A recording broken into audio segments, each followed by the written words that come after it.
വൈഷൊന്നും മിണ്ടാതെ പേടിയോടെ അവിടെ തന്നെ നിന്നതും ബദ്രി അവൾക്കടുത്തേക്ക് വന്നു നിന്നുകൊണ്ട് പറഞ്ഞു, നിന്നോട് ഇന്നലെ ഡോറ് തുറക്കാൻ പറഞ്ഞിട്ടെന്താന്ന് തുറക്കാഞ്ഞേ? വൈഷു അതിനൊന്നും മിണ്ടാതെ അവിടെ തന്നെ തലകുനിച്ച് നിന്നു. ചോദിച്ച കേട്ടില്ല നീ? ഇന്നലെ ഞാൻ തുറക്കാൻ പറഞ്ഞിട്ടും വാതിൽ തുറക്കാത്തത് എന്താന്നാ ചോദിച്ചേ? അപ്പോഴും വൈഷു മൗനം പാലിക്കുന്നത് കണ്ട് ബദ്രി ഒന്ന് അലറിക്കൊണ്ട് ചോദിച്ചു, നിന്നോട് ഞാൻ പലതവണ പറഞ്ഞിട്ടുണ്ട് വൈഷു, എന്തേലും ചോദിച്ചാ ഇങ്ങനെ മിണ്ടാതെ നിൽക്കരുതെന്ന്. വെറുതെ എന്നെ ദേഷ്യം പിടിപ്പിക്കാതെ ചോദിച്ചതിന് മറുപടി തരാൻ നോക്ക്. ബദ്രി അത്രയും ദേഷ്യത്തിൽ ചോദിക്കുമ്പോൾ തന്നെ വൈഷുവിൻ്റെ കണ്ണുകൾ നിറഞ്ഞു പെയ്യാൻ തുടങ്ങി. അവൾ കരഞ്ഞുകൊണ്ട് വിക്കി വിക്കി പറഞ്ഞു, ഏട്ടൻ തല്ലുമോ എന്ന് പേടിച്ചാ ഞാൻ. തല്ലു കിട്ടുമെന്ന് പേടിയുണ്ടെങ്കിൽ പിന്നെ എന്തിനാ നീ അറിഞ്ഞു വെച്ചുകൊണ്ട് തല്ലുകൊള്ളിത്തനം കാണിക്കുന്നേ? ബദ്രി അത് ചോദിക്കുമ്പോൾ രുദ്ര അതിൻ്റെ ഇടയ്ക്ക് വന്നുകൊണ്ട് പറഞ്ഞു, അവൾ കുഞ്ഞല്ലേ, വിട്ടേ കേട്ടാ. അവൾ വേണമെന്ന് കരുതി ചെയ്തതല്ലല്ലോ. നിന്നോട് ഞാൻ ചോദിച്ചില്ല. നിന്നോട് ചോദിക്കുമ്പോൾ അഭിപ്രായം പറഞ്ഞാൽ മതി. ഞാനിപ്പോൾ എൻ്റെ പെങ്ങളോട് സംസാരിക്കുന്നേ. അതിൻ്റെ ഇടയ്ക്ക് വേറെ ആരും സംസാരിക്കാൻ വരണ്ട. ബദ്രി അത് പറയുമ്പോൾ രുദ്രയ്ക്ക് അത് സഹിക്കാനായില്ല. അവളുടെ കണ്ണുകൾ നിറഞ്ഞിരുന്നു. രുദ്ര പിന്നെ അവിടെ നിൽക്കാതെ മുകളിലേക്ക് പോയി. ഭദ്ര തിരഞ്ഞു വൈഷുവിനെ നോക്കി. നിനക്കിവിടെ എന്തെങ്കിലും കുറവ് ഞാൻ വരുത്തുന്നുണ്ടോ? ഇല്ലല്ലോ. ഞാൻ മാത്രമല്ല, വിജിത്തായാലും അമ്മയായാലും മുത്തശ്ശനായാലും എല്ലാവരും ഈ വീട്ടിൽ നിന്റെ ഇഷ്ടത്തിന് തന്നെയല്ലേ നിന്നു തരുന്നത്. നിനക്ക് എവിടെ പോകണമെന്ന് പറഞ്ഞാലും എന്തേലും വേണമെന്ന് പറഞ്ഞാലും ആ നിമിഷം നിന്റെ മുൻപിൽ എത്തിച്ചു തരുവല്ലേ ചെയ്യുന്നത് ഞങ്ങൾ. എന്നിട്ട് എന്തേലും ഒരു കാര്യം നിന്നോട് പറഞ്ഞ അനുസരിക്കാൻ എന്താ ഇത്ര മടി നിനക്ക്? നീ എന്ത് തല്ലുകൊള്ളിത്തരം കാണിച്ചാലും ഞങ്ങൾ ആരും നിന്നെ തല്ലില്ലെന്നുള്ള അഹങ്കാരമാണോ നിനക്ക്? ആണോന്ന്? അമിത സ്നേഹവും വാത്സല്യവും തന്നത് കൂടിപ്പോയത് കൊണ്ടാണോ നീ ഞങ്ങളോടിങ്ങനെ കാണിക്കുന്നത്? ഒരിടത്ത് പോകരുതെന്ന് പറഞ്ഞോ പോകരുതെന്ന് തന്നെയാണ്. എന്നിട്ട് ആരുടെയും വാക്കുകൾ കേൾക്കാതെ കള്ളം പറഞ്ഞു പോകാനുള്ള ധൈര്യം അതെവിടുന്നാ നിനക്ക് കിട്ടിയത്? നിന്നെ അമ്മയോ വിജിത്തോ അങ്കിളോ തല്ലാൻ മുതിരുമ്പോൾ നിനക്ക് വരെ വഴക്ക് വരെ ഉണ്ടാക്കിയിട്ടുണ്ട് ഞാൻ കാരണം നീ ഈ കുടുംബത്തിൽ ഏറ്റവും ഇളയത്. ഞങ്ങളുടെ എല്ലാം കുഞ്ഞു പെങ്ങളാ. നിനക്ക് വേദനിക്കുമ്പോൾ നോവുന്നത് ഞങ്ങൾക്കാ. എന്നിട്ട് തിരിച്ചു നീ കാണിക്കുന്നതോ ഇപ്പോഴും നിന്നെ തല്ലാത്തത് എൻ്റെ കുഞ്ഞു പെങ്ങളല്ലേ. ഏട്ടൻ പറഞ്ഞവൾക്ക് മനസ്സിലാവുമെന്ന ഒറ്റ കാരണം കൊണ്ടാണ് എന്ന് കരുതി എല്ലാ പ്രാവശ്യവും ഇനി നീ എന്നിൽ നിന്നും ഈ അനുകമ്പ പ്രതീക്ഷിക്കണ്ട. ഇനിയും നീ എന്തേലും പറഞ്ഞാൽ കേൾക്കാതെ ഇമ്മാതിരി ചെയ്ത തല്ലി ശരിയാക്കേണ്ട ഇടത്ത് തല്ലി തന്നെ ശരിയാക്കും നിന്നെ. അതിനെനിക്ക് ആരുടെയും അനുവാദം വേണ്ട. ഞാൻ ഇത്രയും പറഞ്ഞിട്ടും പഴയ പോലെ ഓരോന്ന് ചെയ്തു കൂട്ടാനാണ് പുറപ്പാടെങ്കിൽ ഇങ്ങനൊരേട്ടനില്ലെന്ന് കൂട്ടിക്കോ. എന്നോട് നീ സംസാരിക്കാനും വരണ്ട. ഞാനും നിന്നോടൊന്നും പറഞ്ഞു വരികയുമില്ല. അത്രയും പറഞ്ഞ് ബദ്രി അവിടെ നിന്ന് പോകുമ്പോൾ വൈഷ കരഞ്ഞുകൊണ്ട് റൂമിലേക്ക് പോയി. വാതിൽ ശക്തിയിൽ അടച്ച് പൊട്ടിക്കരയാൻ തുടങ്ങിയിരുന്നു. ബദ്രി റൂമിൽ വരുമ്പോൾ ഇട്ടിരുന്ന ഡ്രസ്സൊക്കെ മാറ്റി വേറെ ഡ്രസ്സൊക്കെ ഇട്ട ശേഷം അലക്കാനുള്ള ഡ്രസ്സുമായി പുറത്തേക്ക് പോകാൻ നിൽക്കുന്ന രുദ്രയെയാണ് കണ്ടത്. ബദ്രിയെ കണ്ടിട്ടും മൈൻഡ് ചെയ്യാതെ പോകാൻ നിൽക്കുന്ന രുദ്രയുടെ കയ്യിൽ ബദ്രി പിടിമുറുക്കിക്കൊണ്ട് പറഞ്ഞു, വിഷമമായോ ഞാൻ അങ്ങനെ പറഞ്ഞത്? എനിക്കൊന്നും സംസാരിക്കാനില്ല, അതുകൊണ്ട് കൈവിട്ടേ. ഞാൻ ചോദിച്ചതിനുള്ള മറുപടി താ ആദ്യം. വിഷമമായോന്ന്? ആയെങ്കിൽ തന്നെ ഏട്ടന് നഷ്ടമൊന്നും ഇല്ലല്ലോ. അത് ഏട്ടൻ്റെയും അനിയത്തിയുടെയും കാര്യമല്ലേ. അതിൻ്റെ ഇടയ്ക്ക് വരാൻ ഞാൻ ആരുമല്ലല്ലോ. അത് അപ്പോഴത്തെ ദേഷ്യത്തിൽ പറഞ്ഞു പോയതാ. നീ എനിക്കാരാന്ന് ഞാൻ തെളിയിച്ചു തന്നതല്ലേ. പക്ഷേ മുഴുവനായി തെളിയിക്കാൻ ഇപ്പോഴും നീ സമ്മതിച്ചിട്ടില്ല. അധികം സോപ്പിങ് വേണ്ട, ഇവിടെ പതയില്ല. അത്രയും പറഞ്ഞ് ബദ്രിയുടെ കരങ്ങൾ തട്ടി മാറ്റിക്കൊണ്ട് രുദ്ര താഴേക്ക് പോയിരുന്നു. വരുൺ വരുമ്പോൾ രാഘവേന്ദ്ര മുൻപിൽ തന്നെ ഉണ്ടായിരുന്നു. ഇന്ന് ഈവനിങ് തന്നെ തിരിക്കണം നമുക്ക് ഇവിടെ നിന്നും നാട്ടിലേക്ക്. കല്യാണി കുറച്ച് മുൻപ് വിളിച്ചിരുന്നു, നിന്നെയും കൂട്ടി എപ്പോഴാണ് അങ്ങോട്ടേക്ക് ചെല്ലുതെന്ന് ചോദിച്ചുകൊണ്ട്. ഞാൻ പറഞ്ഞല്ലോ അങ്കിൾ, കുറച്ച് ദിവസം മാത്രമേ ഞാൻ നാട്ടിലുണ്ടാവൂ. അതിനു മുൻപ് അങ്കിളിൻ്റെയും അമ്മയുടെയും മനസ്സിൽ എന്താണോ ഉള്ളത് അത് നടത്തിയിരിക്കണം. അത് നടക്കുന്നത് വരെ എന്തിനും ഞാൻ കൂടെ കാണും. അത് കഴിഞ്ഞാൽ പിറ്റേന്ന് തന്നെ ഞാനിങ്ങ് പോരും. എൻ്റെ അമ്മയെ തല്ലിയ കണക്ക് കൂടെ അവൻ ആ ബദ്രിയോട് ചോദിക്കണം. അത്രയും വരുൺ അയാളെ നോക്കി പറയുമ്പോൾ താൻ ആഗ്രഹിച്ചതുപോലെ നടക്കാൻ പോകുന്നു എന്ന സന്തോഷമായിരുന്നു രാഘവേന്ദ്രയിൽ നിറഞ്ഞു നിന്നത്. ഋഷി കാർ പാർക്കിംഗ് ഏരിയയിൽ നിൽക്കുമ്പോൾ അവനുള്ള ഉച്ചത്തേക്കുള്ള ഫുഡ് അപ്പു അമ്മുവിൻ്റെ കയ്യിൽ കൊടുത്തു വിട്ടിരുന്നു. അപ്പുവാണ് അല്ലെങ്കിൽ എല്ലാ ദിവസവും അവൻ്റെ ഫുഡ് കൊണ്ടു കൊടുത്തിരുന്നത്. ഇന്ന് അവൾക്ക് ജോലി കൂടുതലുള്ളത് കൊണ്ട് അമ്മുവിൻ്റെ കയ്യിൽ ഏൽപ്പിച്ചു. അമ്മു ആദ്യം അടിച്ചെങ്കിലും പിന്നീട് അപ്പു നിർബന്ധിച്ചപ്പോൾ അവൾ സമ്മതിച്ചു. അപ്പുവിന് പകരം അമ്മുവിനെ ദൂരെ നിന്നും കണ്ടതും ഋഷിയുടെ ചുണ്ടിൽ ഒരു പുഞ്ചിരി വിടർന്നു. എന്നാൽ അത് മറച്ചു വെച്ചുകൊണ്ട് അവൻ അവളെ തന്നെ നോക്കി നിന്നു. ഋഷിയെ കണ്ടതും മുഖത്ത് പുച്ഛഭാവം വരുത്തിക്കൊണ്ട് അവൾ അവൻ്റെ അടുത്തായി വന്നു നിന്നുകൊണ്ട് കയ്യിലിരുന്ന ഫുഡ് അവന് നേരെ നീട്ടി.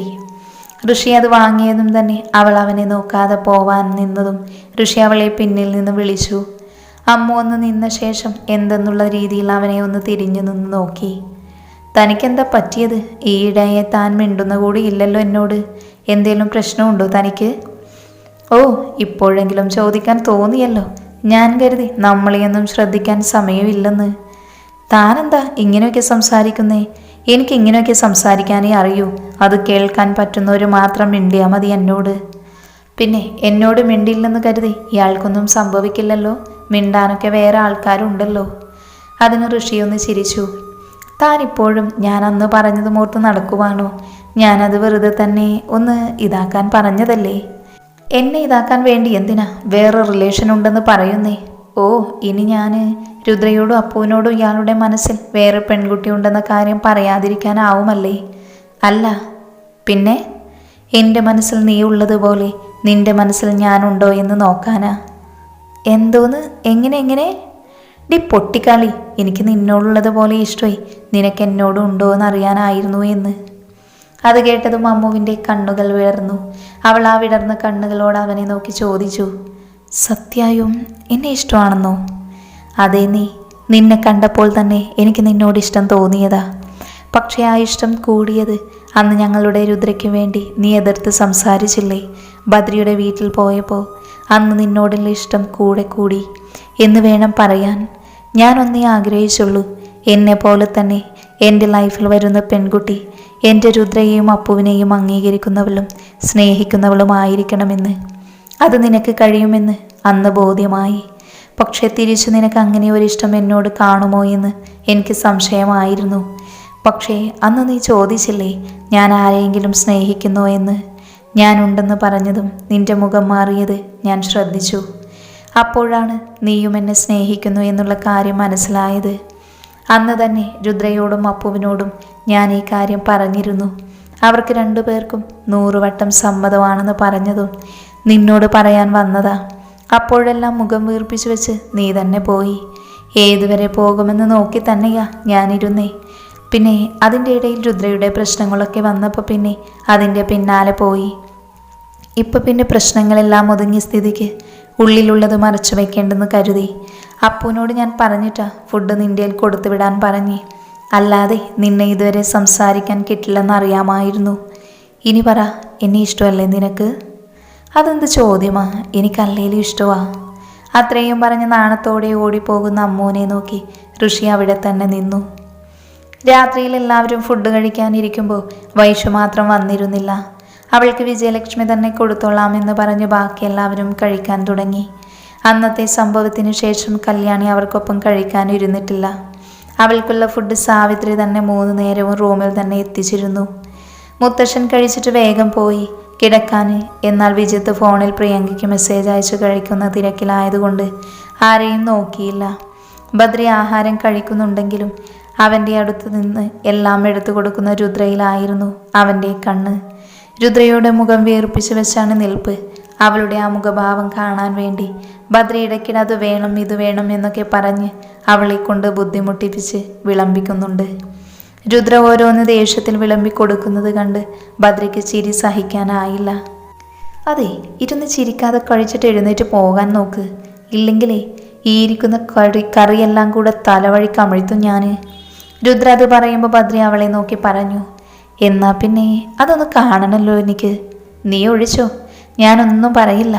പക്ഷേ നീ തന്നെ എനിക്ക് കുളിപ്പിച്ച് തരേണ്ടി വരും. തിരിച്ചു ഞാനും കുളിപ്പിക്കാം നിന്നെ. രുദ്ര കേൾക്കാൻ മാത്രം ബദ്രി പറയുമ്പോൾ രുദ്ര അവനെ കൂർപ്പിച്ചു നോക്കി. പോടാന്നോ? അത്രയും പറഞ്ഞ് രുദ്രയുടെ ഇടുപ്പിൽ ബദ്രി ഒന്ന് നുള്ളിയതും രുദ്ര വച്ച വെച്ചു. കഴിച്ചുകൊണ്ടിരിക്കുന്ന വിജിത്ത് തല ഉയർത്തി രുദ്രയെ നോക്കിക്കൊണ്ട് ചോദിച്ചു, എന്താ ഏട്ടത്തി? എൻ്റെ കൈ അറിയാതെ മേശയിൽ നിന്ന് തട്ടി, അതാ. രുദ്ര അത് പറയുമ്പോൾ വിജിത്ത് വീണ്ടും ഫോണിൽ ശ്രദ്ധ കൊടുത്ത് കഴിക്കാൻ തുടങ്ങി. അപ്പോഴാണ് തനിക്ക് മുൻപിൽ കാണാൻ പാകത്തിന് രുദ്രയുടെ സാരിയുടെ ഇടയിലൂടെയുള്ള അവളുടെ വെളുവെളുത്ത വയർ ബദ്രി കണ്ടത്. നേരത്തെ അറിയാതെ പിടിച്ചതാണെങ്കിലും ഇപ്പോൾ അവൻ്റെ കണ്ണിൽ രുദ്രയുടെ വയറുടക്കി നിന്നതും അവിടെ നിന്നും കണ്ണുകൾ പിൻവലിക്കാൻ കഴിയാത്തതുപോലെ തോന്നി ബദ്രിക്ക്. അവൻ്റെ കരങ്ങൾ കൊണ്ട് അവിടെ വീണ്ടും തൊടാൻ ആഗ്രഹിച്ചു. ബദ്രി അവൻ്റെ ഒരു കരം ടേബിളിൻ്റെ അടിയിൽ കൂടി കൊണ്ടുവന്ന് രുദ്രയുടെ സാരിയുടെ ഇടയിലൂടെ കരങ്ങളിട്ടു തടവി. പെട്ടെന്നായതുകൊണ്ട് ഇപ്രാവശ്യം രുദ്ര ഒന്ന് ഒച്ച വിളിച്ചു പോയിരുന്നു. വിജിത്ത് മുഖമെത്തി നോക്കുമ്പോൾ ബദ്രി രുദ്രയെ നോക്കി കണ്ണു കാണിക്കുന്നതാണ് കണ്ടത്. അതുകൊണ്ട് തന്നെ ഏകദേശം അവന് കാര്യങ്ങൾ മനസ്സിലായി. അവൻ രുദ്രയെ നോക്കി പറഞ്ഞു, ഇപ്രാവശ്യവും കൈ ടേബിളിൽ തട്ടിക്കാണും അല്ലേ ഏട്ടത്തി? അതിന് രുദ്ര അവനെ നോക്കിക്കൊണ്ട് അതേന്ന് തലയാട്ടി. മിക്കവാറും ഏട്ടത്തിയെ തട്ടുന്ന ടേബിളില്ലേ, അതിനെ ഒരാണി അടിച്ചു വെക്കണം, ഇല്ലെങ്കിൽ വീണ്ടും വീണ്ടും തട്ടിയെന്ന് വരും. വിജിത്ത് ബദ്രിയെ നോക്കി പറഞ്ഞതും ബദ്രി അവനെ നോക്കി പറഞ്ഞു, കഴിച്ചു കഴിഞ്ഞെങ്കിൽ പൊയ്ക്കൂടെ നിനക്ക്? ആരുടെ വാൽ നോക്കിയിരിക്കാനാ ഇവിടെ തന്നെ ഇരിക്കുന്നത്? അതുതന്നെയാ ഏട്ടനോടും പറയാനുള്ളത്. ബദ്രി കേൾക്കാത്ത രീതിയിൽ അവൻ പറഞ്ഞു. അപ്പോഴേക്കും അങ്ങോട്ടേക്ക് വിജയലക്ഷ്മി വന്നുകൊണ്ട് പറഞ്ഞു, എന്താ രണ്ടും കൂടെ ബഹളം ഇവിടെ? ഒന്നുമില്ലമ്മേ, ഏട്ടത്തിയെ കുറേ നേരമായി ഒരു കൊതുക് കുത്തുന്നു അല്ലേ ഏട്ടത്തി? അതിന് രുദ്ര അവനെ നോക്കി ഒന്ന് ഇളിച്ച് കാണിച്ചു. എന്താ മോളെ ഇവനിരുന്ന് പറയുന്നേ, എനിക്കൊന്നും മനസ്സിലാവുന്നില്ല. അവൻ വെറുതെ തമാശയ്ക്ക് ഓരോന്ന് പറയുന്നതാ, അമ്മ അത് ശ്രദ്ധിക്കേണ്ട. അത്രയും പറഞ്ഞ് വിജയലക്ഷ്മി ഭദ്രയെ നോക്കിക്കൊണ്ട് പറഞ്ഞു, ഇന്നത്തേക്ക് 4 ദിവസത്തേക്ക് മോളിവിടെ താഴെയാവും കിടക്കുക. ഈ 4 ദിവസവും നീ മോളുടെ അടുത്ത് വരാൻ പാടില്ല, കേട്ടല്ലോ പറഞ്ഞേ? വിജയലക്ഷ്മി അത് പറയുമ്പോൾ വിജിത്ത് വാപത്തി ഭദ്രയെ നോക്കി ചിരിച്ചു. ഭദ്രി അവനെ നോക്കി ദേഷ്യത്തോടെ പല്ല് കടിച്ചു. അവളെന്തിനാ മാറ്റി കിടത്തുന്നേ? എൻ്റെ റൂമിൽ തന്നെ കിടന്നെന്ന് കരുതി എന്താ പ്രശ്നം? 4 ദിവസം മോൾക്ക് വ്രതം എടുക്കണം എന്ന കാര്യം പറഞ്ഞതല്ലേ നിന്നോട്? ഈ 4 ദിവസം നിങ്ങൾ രണ്ടാലും മോളി റൂമിൽ കടക്കാൻ പാടില്ല. എനിക്കതിലൊന്നും വിശ്വാസമില്ല, അതുകൊണ്ട് അതിൻ്റെ ആവശ്യമില്ല. നിനക്ക് വിശ്വാസമില്ലായിരിക്കും, പക്ഷേ മോൾക്കും ഞങ്ങൾക്കും ഉണ്ട്. അതുകൊണ്ട് ഈ 4 ദിവസം മോൾ ഇവിടെ തന്നെ കിടക്കും. മോൾ ഇവിടെ വരും മുന്നേ നീ ഒറ്റയ്ക്കല്ലേ കിടന്നേ, അതുപോലെ കിടന്നാൽ മതി. പിന്നെ ഞാൻ പറയുന്നത് ധിക്കരിക്കാനാണ് നീ ശ്രമിക്കുന്നതെങ്കിൽ പിന്നെ ഈ വീട്ടിൽ ഞാനും മോളും ഉണ്ടാവില്ല. അതെ, അമ്മയുടെ കൂടെ തന്നെ ഞാനും വരും. രുദ്ര അത് പറയുമ്പോൾ ഭദ്ര ദേഷ്യത്തിൽ അവളെ നോക്കി. രുദ്ര അത് കാണാത്തതുപോലെ വിജയലക്ഷ്മിയെ തന്നെ നോക്കി നിന്നു. എന്തായാലും അത് നന്നായി. 4 ദിവസം എന്നത് 4 വർഷമാക്കിയാലും കുഴപ്പമില്ല. ഏട്ടത്തിക്ക് അല്പം മനസ്സമാധാനം കിട്ടിക്കോട്ടെ. ദേ അമ്മേ, ഈ പന്ന മോനോട് മിണ്ടാതിരിക്കാൻ പറ. ഒന്നാമതേ എൻ്റെ നിയന്ത്രണം വിട്ട് നിൽക്കുക. ചിലപ്പോൾ ഞാൻ ഇവനിട്ട് 2 പൊട്ടിച്ചെന്നിരിക്കും. നീ കഴിച്ചു കഴിഞ്ഞെങ്കിൽ പോയി കിടക്കാൻ നോക്ക്, വെറുതെ അവൻ്റെ കയ്യിൽ നിന്നും വാങ്ങിക്കൂട്ടാതെ. അത്രയും പറഞ്ഞ് വിജയലക്ഷ്മി ഭദ്രയെ നോക്കി പറഞ്ഞു, നീ പോയി കൈ കഴുകി വാ, എന്നിട്ട് മോൾക്ക് അവരുടെ നെറ്റിയിൽ അല്പം ഭസ്മം തൊട്ടുകൊടുക്ക്. വിജയലക്ഷ്മി അത് പറയുമ്പോൾ മനസ്സില്ലാ മനസ്സോടെ അവൻ കൈ കഴുകി വരുമ്പോൾ പൂജാമുറിയുടെ മുന്നിൽ തന്നെ വിജയലക്ഷ്മിയും രുദ്രയും നിൽപ്പുണ്ടായിരുന്നു. ഭദ്ര അതിൻ്റെ അകത്ത് കയറി തൊഴിലെന്നറിയാമെന്നുള്ളത് കൊണ്ട് തന്നെ അകത്തിരുന്ന ഭസ്മം കൊണ്ടുവന്ന് കുറച്ചെടുത്ത് അവൻ്റെ കൈകളിൽ കൊടുക്കുമ്പോൾ അതിൽ നിന്നും ഒരു നുള്ള ഭസ്മം എടുത്ത് ആദ്യം രുദ്ര ഭദ്രയുടെ നെറ്റിയിൽ തൊട്ടുകൊടുത്തു. അതിനുശേഷം ഭദ്രയ്ക്കും അവളുടെ നെറ്റിയിൽ ഭസ്മം തൊട്ടുകൊടുത്ത ശേഷം അവളെ തന്നെ ഒന്ന് നോക്കി നിന്നു. ഇനി നോക്കി നിന്നിട്ട് കാര്യമില്ല, പോയി കിടന്ന് ഒറ്റയ്ക്ക് തലവഴി മൂടി പുതച്ച് കിടക്കാൻ നോക്കേട്ടൻ. ഇവന് ഇന്ന് ഞാൻ. അതും പറഞ്ഞ് കയ്യിൽ കിട്ടിയ ഒരു ഫ്ലവർ ബോട്ടിലെടുത്ത് മുന്നിലേക്ക് ഓടിയ വിജിത്തിൻ്റെ നടുപ്പുറം നോക്കി ഒന്ന് എറിഞ്ഞു. അവൻ അമ്മയെന്ന് വിളിച്ചു പോയിരുന്നു. അത് കണ്ടതും അവിടെ നിന്ന് രുദ്രയും വിജയലക്ഷ്മിയും ഒരുപോലെ ചിരിച്ചു. ഭദ്രയ്ക്ക് എത്ര തന്നെ തിരിഞ്ഞും മറിഞ്ഞും കിടന്നിട്ടും ഉറക്കം വന്നില്ല. അവൻ്റെ മനസ്സിൽ രുദ്ര മാത്രമായിരുന്നു. അവനൊപ്പം അവനിലേക്ക് ചേർന്ന് കിടക്കുന്നവളെ സാമീപ്യം അടുത്തില്ലെന്ന് കണ്ടതും അവന് ഉറങ്ങാൻ കഴിഞ്ഞില്ല. ബെഡിലേക്ക് എഴുന്നേറ്റിരുന്നു. ഭദ്രയുടെ അതേ അവസ്ഥയായിരുന്നു രുദ്രയ്ക്കും. അവൾക്കും അന്നത്തെ ദിവസം ഭദ്രയുടെ ചൂടറിയാതെ ഉറങ്ങാൻ കഴിഞ്ഞിരുന്നില്ല. ഭദ്ര നേരെ എഴുന്നേറ്റ് താഴേക്ക് വരാനാകുന്നതും ഹോളിൽ തന്നെ വിജിത്ത് ഫോൺ വിളിച്ച് സോഫയിൽ ഇരിപ്പുണ്ടായിരുന്നു. വിജിത്തിനെ ഒന്ന് മനസ്സിൽ പ്രാഗിക്കൊണ്ട് റൂമിലേക്ക് പോകാൻ നിന്നതും കണ്ടു അടഞ്ഞു കിടക്കുന്ന വൈഷുവിൻ്റെ മുറി. ഒരു നിമിഷം അവന് രാവിലെ വൈഷുവിനോട് പറഞ്ഞതെല്ലാം ഓർമ്മ വന്നതും അല്പം കൂടിപ്പോയില്ലേ എന്നൊരു തോന്നൽ. ഭദ്ര വൈഷുവിൻ്റെ റൂമിൻ്റെ അടുത്തായി വന്ന് ഡോറിൽ തട്ടാൻ നിന്നതും അതകത്തേക്ക് തുറന്നു. ഭദ്രയകത്ത് വരുമ്പോൾ ചെറിയ കുഞ്ഞു വെളിച്ചം മാത്രമേ ഉണ്ടായിരുന്നുള്ളൂ. അവൻ വേഗം അകത്തേക്ക് വന്ന് ലൈറ്റിടുമ്പോൾ കണ്ടു അവൾക്കായി വിജയലക്ഷ്മി കൊണ്ടുവന്ന് വെച്ചിട്ട് പോയ ആഹാരം അതുപോലെ തന്നെ ഇരിപ്പുണ്ടായിരുന്നു. ഭദ്ര ബെഡിലേക്ക് നോക്കി കണ്ണടച്ച് കമിഴ്ന്ന് കിടന്ന് കരയുന്നുണ്ടായിരുന്നു. അപ്പോഴും അത് കണ്ടതും ഭദ്രയ്ക്ക് സഹിച്ചില്ല. അവൻ അവൾക്കടുത്തേക്കായി വന്നിരുന്ന് അവളുടെ മുടിയിഴകളിൽ തലോടി. താൻ ആഗ്രഹിച്ച തൻ്റെ ബദ്രിയേട്ടൻ്റെ സാമീപ്യം അറിഞ്ഞതും വൈശു കട്ടിൽ നിന്നും എഴുന്നേറ്റ് ബദ്രിയെ മുറുക്കെ കെട്ടിപ്പിടിച്ചുകൊണ്ട് പറഞ്ഞു, ഏട്ടനീ വൈശുമോളോട് പിണങ്ങല്ലേ ഏട്ടാ. അത് ഏട്ടൻ്റെ വൈശുമോൾക്ക് സഹിക്കില്ല ഒരിക്കലും. ഇനി ഏട്ടൻ പറയുന്നത് പോലെ ഏട്ടൻ്റെ വൈശുമോൾ കേൾക്കും. ഇനി ഞാൻ തെറ്റൊന്നും ചെയ്യില്ല. കുഞ്ഞുകുട്ടികളെ പോലെ വിതുമ്പിക്കരയുന്ന അവൻ്റെ കുഞ്ഞനുജത്തിയെ തന്നെ ബദ്രി കുറച്ചു നേരം നോക്കിയിരുന്നു. പിന്നെ അവളുടെ കണ്ണുനീര് തുടച്ചുകൊണ്ട് അവളെ അവനിലേക്ക് ചേർത്ത് പിടിച്ച് സമാധാനിപ്പിച്ചു. ബദ്രിയുടെ നിർബന്ധം കാരണം അവൾ വിജയലക്ഷ്മി കൊണ്ടുവന്ന ആഹാരമെല്ലാം കഴിച്ചിരുന്നു. വൈഷുവിനെ ബെഡിൽ കിടത്തി പുതപ്പിച്ച ശേഷം അവൻ റൂമിലേക്ക് പോകാൻ നിന്നതും വൈഷു ബദ്രിയുടെ കയ്യിൽ പിടിച്ചുകൊണ്ട് പറഞ്ഞു, ഏട്ടനിന്ന് എൻ്റെ കൂടെ കിടക്കാവോ പ്ലീസ്. ബദ്രി അപ്പോഴേക്കും അവൾക്കടുത്തേക്കായി വന്ന് കിടക്കുമ്പോൾ തന്നെ വിജിത്തും അങ്ങോട്ടേക്ക് വന്നിരുന്നു. ഞാനുണ്ട് നിങ്ങളുടെ കൂടെ. ഇവൻ വേണ്ട, ബദ്രിയേട്ടൻ മതി. കണ്ടോ ഏട്ടാ അവൾ വിളിച്ചേ ഇവനെന്ന്. ബദ്രി വൈഷുവിനെ കൂർപ്പിച്ചു നോക്കി. ചോറി ഏട്ടാ, ഇനി വിളിക്കില്ല. അവനും കിടന്നോട്ടെ. എപ്പോഴും ഇതുപോലെ പറ്റിയെന്ന് വരില്ലല്ലോ. അതുകൊണ്ട് ഇന്ന് നമുക്ക് മൂന്നാൾക്കും ഒരുമിച്ച് കിടക്കാം. ഇന്ന് മാത്രമല്ല ഏട്ടാ, 4 ദിവസത്തേക്ക് നമുക്കിതുപോലെ തന്നെ കിടക്കാം. വൈഷുവിൻ്റെ അപ്പുറത്തായി കിടന്നുകൊണ്ട് വിജിത്ത് പറയുമ്പോൾ ബദ്രി അവനെ പല്ലുകൾ കടിച്ചുകൊണ്ട് നോക്കി. അതെന്താ 4 ദിവസത്തെ കണക്ക്? എനിക്കൂടെ പറഞ്ഞതാ. 4 ദിവസത്തേക്ക് ഏട്ടത്തിക്ക് വ്രതം. അതുകൊണ്ട് ഏട്ടത്തി കിടക്കുന്ന റൂമിലേക്ക് ഏട്ടന് വിലക്ക് കൽപ്പിച്ചിരിക്കുക. ആണോ? പാവം, ഭാര്യയോടൊത്ത് കിടക്കേണ്ട നേരത്ത് പെങ്ങളുടെയും ആങ്ങളുടെയും കൂടെ കിടക്കേണ്ടി വന്ന ഒരവസ്ഥയെ. മിക്കവാറും 4 ദിവസം എന്നുള്ളത് 4 കൊല്ലം വല്ലതും ആക്കിയാലോ ഏട്ടാ? എങ്കിൽ ബദ്രിയേട്ടൻ എന്ത് ചെയ്യും? മര്യാദക്ക് കിടന്നില്ലെങ്കിൽ രണ്ടിനെയും റൂമിൽ നിന്ന് ചവിട്ടി പുറത്താക്കിയിരിക്കും ഞാൻ. ഡീ മിണ്ടല്ലേ, ഉറങ്ങിക്കോ. ഭാര്യയെ കാണാൻ പറ്റാതെ ഭ്രാന്ത് മൂത്തിരിക്കുന്ന ആളാ. അതുകൊണ്ട് ചിലപ്പേ പറഞ്ഞ പോലെ തന്നെ ചെയ്തെന്ന് വരും. അതുകൊണ്ട് കണ്ണടച്ചുറങ്ങിക്കോ. വിജിത്ത് അത് പറയുമ്പോൾ വൈഷു ആപത്തി കണ്ണടച്ചു തന്നെ കിടന്നു. വിജിത്തും വൈഷുവും ഉറങ്ങിയെങ്കിലും ബദ്രി അപ്പോഴും ഉറങ്ങാതെ കണ്ണുകൾ തുറന്ന് രുദ്രയുടെ ഒപ്പം പങ്കിട്ട ഓരോ നിമിഷങ്ങൾ ഓർത്ത് കിടന്നിരുന്നു. അവസാനം എപ്പോഴോ അവൻ്റെ കണ്ണുകളിലും നിദ്ര വന്ന് മൂടാൻ തുടങ്ങുമ്പോൾ രുദ്രയുടെ ഓർമ്മകളോടെ തന്നെ അവനും നിദ്രയെ പുൽകിയിരുന്നു.